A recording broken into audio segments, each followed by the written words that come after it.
डोळे शांत मिटा. मिटले ना? आता ऐका. जीवनाचं एक सत्य सांगणार आहे.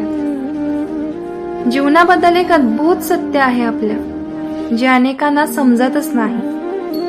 आपल्याला वाटतं की नशीब आधीच ठरलेलं असतं, प्रत्येक पाऊल लिहून ठेवलेलं असतं आणि आपण फक्त त्या वाटेवर चालणारे प्रवासी असतो. पण नियतीचं पुस्तक तसं एकसुरी नाही बरं का. त्यात काही पाने काळाच्या हाताने लिहिलेली असतात, आपल्या जन्माची, आपल्याला भेटणाऱ्या काही व्यक्तींची आणि काही अनुभवांची. पण या पुस्तकात 2 पाने नेहमी रिकामी ठेवलेले असतात. त्या पानांमध्ये नशिबाचे नियम बदलतात. या 2 पानात आपली प्रार्थना, आपली इच्छा, आपले प्रयत्न, आपले धाडस आणि आपली श्रद्धा यांना एक स्थान मिळते. या पानांमध्ये आपण स्वतःची कथा लिहू शकतो बरे का. हे जीवन आपल्याला सांगतं सगळं पूर्वनिश्चित नाही.